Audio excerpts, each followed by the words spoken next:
భక్తులకు సౌకర్యాలు అందించేందుకు ఆర్టీసీ సిబ్బంది సిద్ధంగా ఉందని తెలిపారు టీఎస్ఆర్టీసీ వరంగల్ ఆర్ఎం శ్రీలత.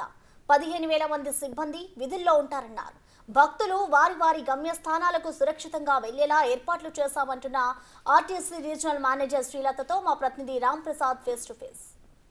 తెలంగాణ కుంభమేళాగా జరగనున్నటువంటి వనదేవతల జాతర మేడారం జాతరకైతే రాష్ట్ర వ్యాప్తంగా అదేవిధంగా పక్క రాష్ట్రాల నుంచి కూడా చాలా భారీ సంఖ్యలో అయితే ఇక్కడికి ప్రజలు భక్తులందరూ చేరుకొని ఇక్కడ మొక్కులు చెల్లించుకున్న నేపథ్యంలో ఆర్టీసీ అయితే పూర్తి స్థాయిలో ఏర్పాట్లు చేయడం జరిగింది. ముఖ్యంగా ప్రయాణికులు వచ్చి వెళ్లేందుకు వీలుగా అయితే 55 ఎకరాల్లో బేస్ క్యాంప్ను ఏర్పాటు చేసి వచ్చినటువంటి ప్రయాణికులు సులభంగా వారి గమ్యస్థానాలు చేరుకునేందుకైతే ఇక్కడ బేస్ క్యాంప్ ఏర్పాటు చేయడం జరిగింది. మనం దీనికి సంబంధించి వరంగల్ ఆర్టీసీ మేనేజర్ ఉన్నారు శ్రీలత గారు, వారిని అడిగి మరొకరు తెలుసుకుందాం.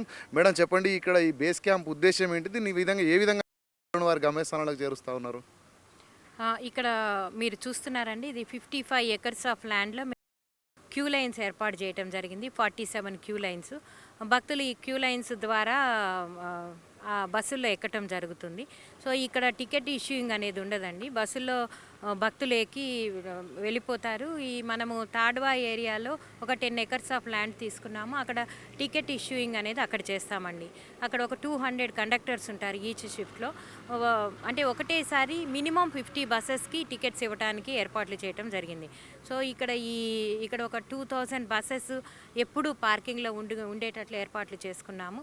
ఈ క్యూ లైన్స్లో కూడా ఒక 30,000 ప్యాసింజర్స్ నిలబడి వెయిట్ చేసే అవకాశం ఉందండి. అట్లాగే ఈ ప్యాసింజర్ వెయిటింగ్ ఏరియాలో కూడా ఒక 2,000 మంది భక్తుల వరకు వెయిట్ చేసే అవకాశం ఉంది. వాళ్ళకి కావాల్సిన డ్రింకింగ్ వాటర్ ఫెసిలిటీ, అలాగే టాయిలెట్ ఫెసిలిటీస్ అవన్నీ ప్రొవైడ్ చేయడం జరిగిందండి. అదేవిధంగా మనం చూసుకున్నట్లయితే ఇక్కడ వచ్చేటువంటి భక్తులందరూ కూడా ఏ బస్సులు అంటే వాళ్ళు మనకు బస్సెస్లో టైప్స్ ఉన్నాయి కదా, పల్లె వెలుగు కానీ ఆర్టీసీ కానీ సూపర్ లగ్జరీ ఉన్నాయి కాబట్టి అందరూ కూడా ఇందులో నుంచే వెళ్ళాలి. వాళ్ళు ఎంత దూరం వెళ్ళాల్సి ఉంటుంది ఈ క్యూ లైన్లో?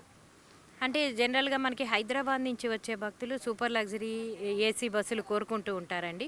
సో దానికి వేరే క్యూ లైన్స్ ఉన్నాయండి. ఏసీ బస్సులకు ఒక క్యూ లైన్, బస్సులకు ఒక క్యూ లైన్ ఉంది హైదరాబాద్కి. అట్లాగే ఇక్కడ మనం ఎక్కువ మంది ఎక్స్ప్రెస్ మేడారం జాతరకు వచ్చేవాళ్ళు చాలామంది పేదవాళ్ళు ఉంటారు. సో అందుకని మేము ఎప్పుడు కూడా ఎక్స్ప్రెస్ పల్లె వెలుగులు ఎక్కువ ఆపరేట్ చేస్తూ ఉంటాము. మనము 6,000 బస్సులు నడుపుతాము అని ఏదైతే మేము ప్లాన్ చేసుకున్నామో అవన్నీ major express and Palle Velugu బస్సులు అండి. ఏసీ బస్సులు అండ్ సూపర్ లగ్జరీ బస్సులు ప్రయాణికుల డిమాండ్ మేరకు నడపడం జరుగుతుందండి. 150 బస్సెస్ అవి కూడా ప్లాన్ చేసుకున్నారు, బట్ ప్రయాణికుల డిమాండ్ మేరకు నడుపుతారు. అట్లాగే మనం ఇక్కడ మల్లంపల్లి, ములుగు, ఈ తాడ్వా ఇక్కడ నుంచి దగ్గర దూరాల నుంచి అంటే ఒక 50 కిలోమీటర్స్ ఆ దూరం నుంచి ప్రయాణం చేసే వాళ్ళకి మనం సిటీ బస్సు ఏర్పాటు చేయడం జరిగిందండి. షటిల్స్ కోసం దూరం నుంచి వచ్చే వాళ్ళకి ఎక్స్ప్రెస్ పల్లె వెలుగులు ఏర్పాటు చేశామండి. అదేవిధంగా మనం చూసినట్లయితే ఈ క్యూ లైన్ ద్వారా వెళ్ళేటువంటి భక్తులందరూ కూడా ఎండింగ్ పాయింట్లో వెళ్ళినాక వాళ్ళకి ఎన్ని బస్సుల అవకాశం ఉంటాయి అంటే ఎట్ ఏ టైంలో కొన్ని వందల మంది భక్తులు వెళ్తుంటారు కదా క్యూ లైన్లో, ఒక్కొక్క రూట్కి ఎన్ని బస్సులను ఏర్పాటు చేస్తూ ఉన్నారు? అంటే ఒక్క క్యూ లైన్ ఎదురుగా మినిమం ఒక 5 వెహికల్స్ పార్కింగ్ ప్లేస్ ఉంటుందండి. దాని వెనకాలే మీరు చూస్తే మనకి పార్కింగ్ ప్లేస్ అనేది ఉంది. ఒక ఎంటైర్ డీమార్కెట్ చేసి పెట్టాము.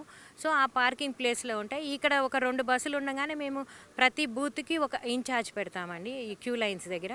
సో ఇక్కడ బస్సులు అయిపోతుండగానే పార్కింగ్ ఏరియాలో ఉన్న వాళ్ళకి కమ్యూనికేషన్ ఉంటుంది. మేము ఈ ఫోన్స్, ఈ మ్యాన్ ప్యాక్స్ ద్వారా కమ్యూనికేషన్ ఉంటుంది. వాళ్ళు బస్సులు పంపిస్తారు, ఇమీడియట్గా పెట్టేయటం జరుగుతుంది. సో బస్సులు అవైలబిలిటీ అనేది సమస్య ఉండదండి.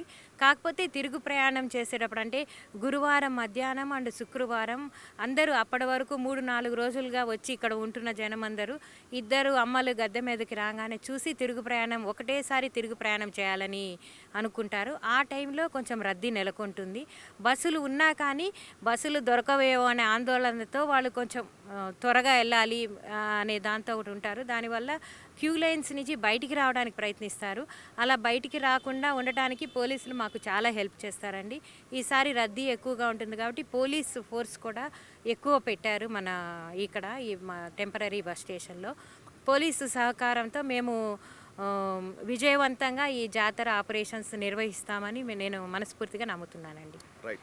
మనం చూసినట్లయితే ఇక్కడికి వచ్చేటువంటి భక్తులు ఎంతమంది భక్తులు వచ్చినారంటే లక్షలలో అయితే భక్తులు ఇక్కడికి వచ్చే అవకాశం ఉన్న నేపథ్యంలో వాళ్ళందరికీ కూడా ఎలాంటి ఇబ్బందులు తలెత్తకుండా ఆర్టీసీ ఇప్పటికే పూర్తి స్థాయిలో సమీక్షలు నిర్వహించడంతో పాటు అక్కడ ఉన్నటువంటి ఆర్టీసీ సిబ్బందికి కూడా సలహాలు సూచనలు చేసిన నేపథ్యంలో వచ్చినటువంటి భక్తులందరూ కూడా వారి గమ్యస్థానానికి చేరుకునేటువంటి సందర్భంలో ఎలాంటి ఇబ్బందులు తలెత్తకుండా అయితే క్యూ లైన్ మార్గంలో పోలీస్ సహకారంతో అయితే వారందరినీ కూడా క్యూ లైన్లో పంపించేసి క్యూ లైన్ ఎండింగ్లో అయితే బస్సులను ఏర్పాటు చేసి అయితే ఎలాంటి ఇబ్బంది లేకుండా బస్సుల కొరత లేకుండా అయితే ఇక్కడ అన్ని రకాల ఏర్పాట్లు చేసి ప్రజలందరినీ కూడా వాళ్ళ గమ్యస్థానాలు చేర్చేందుకు ఆర్టీసీ కట్టుబడి ఉందని చెప్పేసి మనతో అయితే ఆర్ఎం శ్రీలత అంటున్నారు. Cameraman Narasimha, TV, Medaram.